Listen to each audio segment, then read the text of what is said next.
Today I'll be showing you guys the best Strand Titan build in the entire game that can do well over 500,000 damage per melee, so you can just run around one-shotting everything. On top of that, if the build is set up properly, you can spam your grapple grenade and melee abilities near infinitely, while also getting your entire super back in literally just over 10 seconds, which is beyond insane. Not to mention, you'll have 100% uptime on Woven Mail, so a permanent 60% damage reduction, so you can just run around face tanking everything.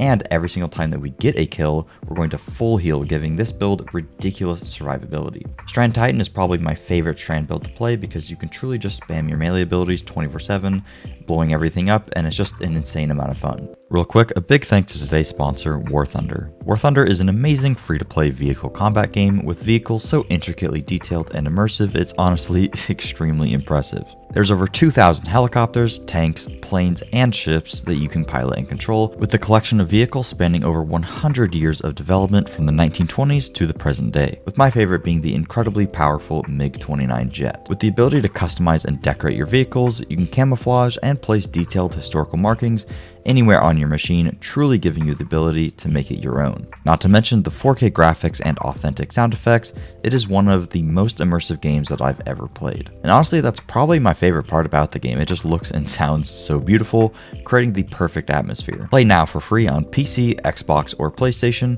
using my link in the description to get a large free bonus pack for multiple premium vehicles, boosters, and much more. Big thanks to War Thunder for sponsoring today's video. Alright, without further ado, let's get into the build. So as I'm sure you guys saw in some of the intro clips, with this build, we're mainly going to be taking advantage of the grapple grenade melee attack. There's a ton of different reasons for this. The first and most important one is that it simply just does more damage than our melee ability. If we test this on Carl, the grapple melee actually hits for 2 instances of 24,590 damage, giving us a total of 49,180.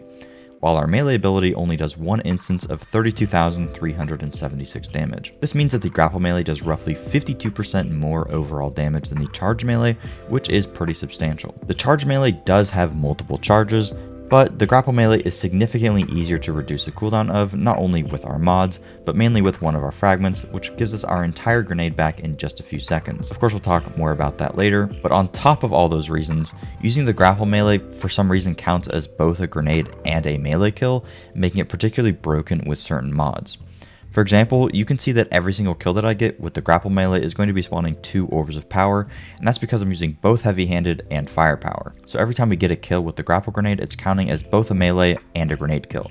There's a ton of ways that we're taking advantage of this with this build, but this is the main reason that you can get your entire super back in just seconds, and a ton of energy back with the build overall. If you happen to have just learned something, do me a favor and drop a like on this video, as that helps me out a ton. Now, as I'm sure you noticed in the intro clips, I am taking advantage of a 1-2 punch shotgun as well to boost the damage of my melee. This honestly can be a little bit annoying to do with the grapple melee, but it's certainly worth it because a 1-2 punch shotgun will make our grapple melee go from just 49,180 damage to a total of 98,360, which is exactly a 100% increase. This is also a 100% increase for our charged melee, so unless light GG is for some reason wrong, for the purposes of the 1-2 punch perk, both of the Strand melees are counting as unpowered melees. If you're having difficulties taking advantage of 1-2 punch, at the end of the video I'll go over some tips on how to play with the build, so make sure to stick around until then. But due to our exotic choice, the melee actually does a ton of damage as it is, so you don't really need a 1-2 punch shotgun unless you want to run around one-shotting champions or bigger held targets with your melee. Speaking of, our exotic of choice will be Syntheseps.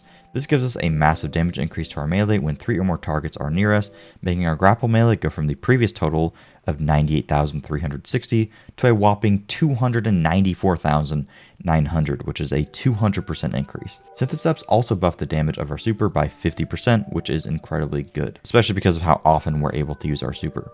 Wormgod Crest is another option, which is what I actually used to hit for over 500,000 in the intro clip, but it's much less consistent than Syntheseps because the buff doesn't last very long and you have to stack it up. And there's just no reason not to use Syntheseps because it's incredibly consistent. You'll have the buff up pretty much all the time, and you can still hit for well over 380,000 per melee with Syntheseps. Our other option is Heart of Inmost Light, simply because you can just spam your abilities more often.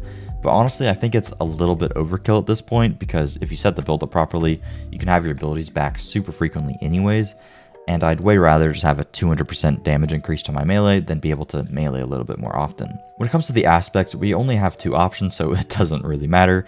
Into the Fray is pretty nice for extra melee regen, and Drenger's Lash is nice for that on-demand suspend with our barricade. For our fragments, we want to use Thread of Fury, so anytime we deal damage with a tangle, we get a ton of melee energy back.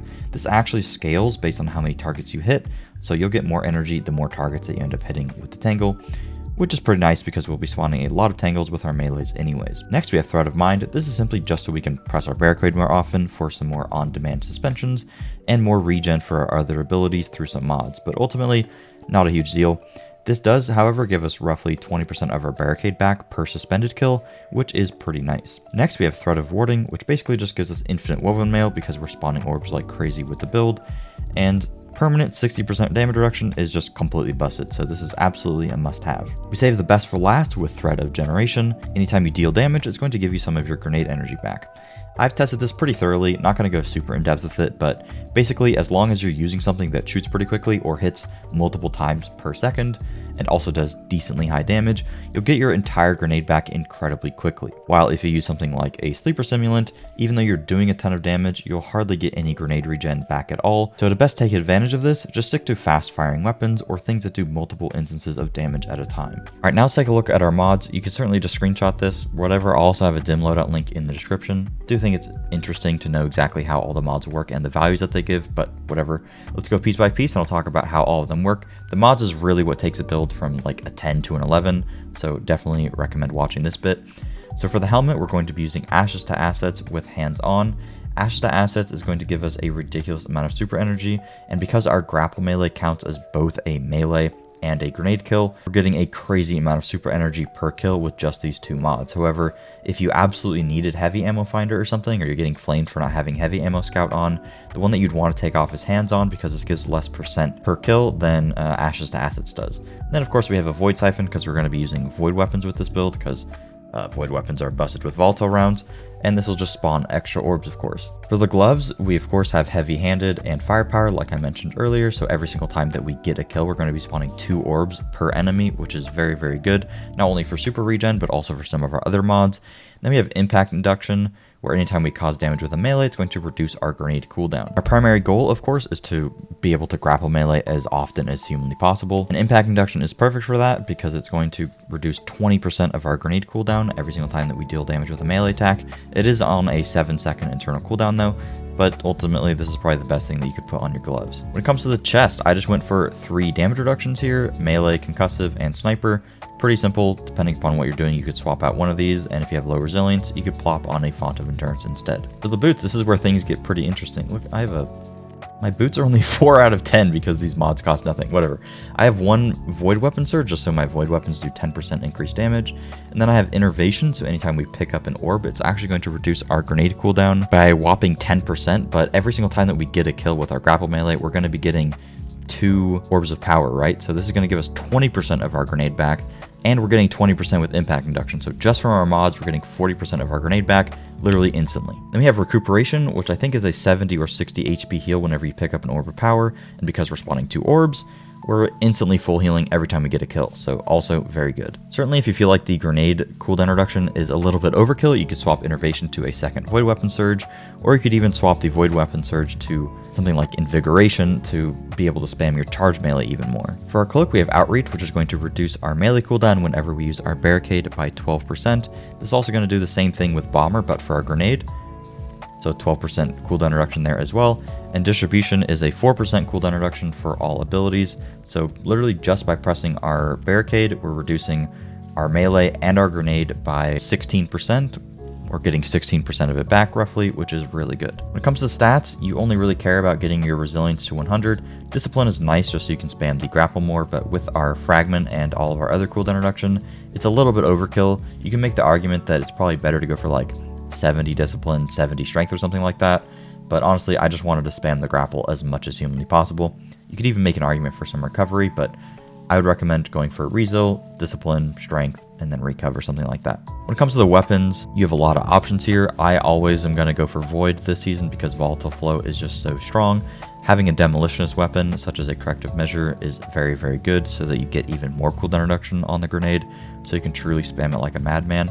If you want to do as much melee damage as humanly possible, obviously you want a 1-2 punch shotgun. There's a lot of really good ones. I'll leave a detailed list of them in the comments down below. And also, if you know of any that I left out, feel free to comment them down below. 1-2 punch certainly isn't mandatory, but it is a very good option. And if you want to do even more melee damage like I was doing in the clips, you could slap on a tractor cannon for the 30% debuff. The weapon options are pretty open-ended. I'd really just recommend using a void weapon because volatile flow and bricks from beyond is just completely busted. When it comes to the other artifact mods, make sure you have authorized mods grenades on, just for all those mods that we put on that revolve around the grenades. I'm not using a Strand weapon, so I'm not using Untangler or Threaded Blast. You do probably want to have where is it? There it is. Counter Weave. Whenever you or a member of your fight team stuns a champion, you gain some ability energy. I don't really know how good this is. I haven't played with it much, but considering this is a Strand build, yeah, you should probably put this on. Also, Shatter Orbs is very strong. Definitely make sure to use that. When it comes to how to play the build, it's incredibly straightforward. The main thing that you need to know is just learning how to master the grapple grenade, so I'm just going to go over some pretty basic stuff with it. First off is that the grapple melee attack has a minimum range, meaning I need to be a certain amount of distance away from an enemy in order to actually use the grapple melee on them. This is also in relation to air time. If you're in the air, when you use the grapple melee, you can then melee them. So for example, if I'm really close to this guy and I try to grapple him and then I press the melee, it's not going to melee him, right? Because I'm simply just too close to him and I didn't get any air time. However, if I just step back a bit, even if I still try to just melee the ground, I can, grapple him and then melee. You pretty much just need a little bit of time in the air in order to actually perform the melee while being in the air.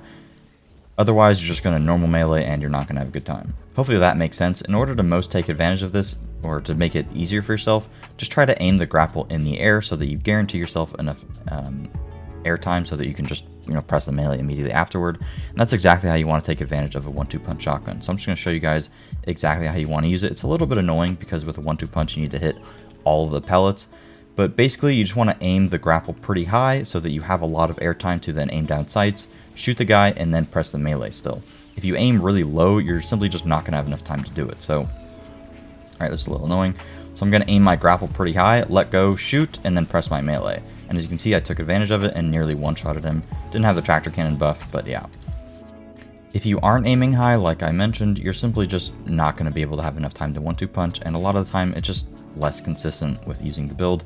Here I'll just give you guys an example of if I try to just grapple straight to him and then shoot him, I'm just not going to be able to melee, right? So I'm just going to grapple, shoot, and then, yeah, see, it turned into a normal melee because I just wasn't in the air. This does refund some of your grapple because you didn't really use it that much, but still, you want to learn how to do it perfectly like that. When it comes to the rest of the build, it's incredibly straightforward. You just want to, use your grapple melee whenever you have it up, and then when you don't have it up, you just want to be pressing other buttons in between. Anytime you spawn a tangle, make sure to pick it up because throwing it down will give you a pretty decent chunk of your melee back. Then use your melee, and then if you're in a situation where I am right now, where I just am not generating a lot of orbs and stuff, you can just start using your weapon to get some kills, but boom, I already have my melee back. For my grapple, use my grapple, I can melee again, boom, I can pop a barricade for some more cooldown reduction, suspend those guys, shoot my gun a bit, boom, got my grenade back, tangle, throw the tangle down, boom, got my melee back, use my melee, get a kill, get my grenade. Simple stuff, right? Remember to download War Thunder for free on PC, Xbox, or PlayStation using my link in the description to get a large free bonus pack for multiple premium vehicles, boosters, and much, much more. And again, a big thanks to War Thunder for sponsoring today's video. That's going to be it for the build though. If you enjoyed or you happen to learn something, please be sure to drop a like and subscribe for a whole bunch of other build videos that I already have posted or that I will post in the future. Thank you guys for watching, and I will see you later. Peace.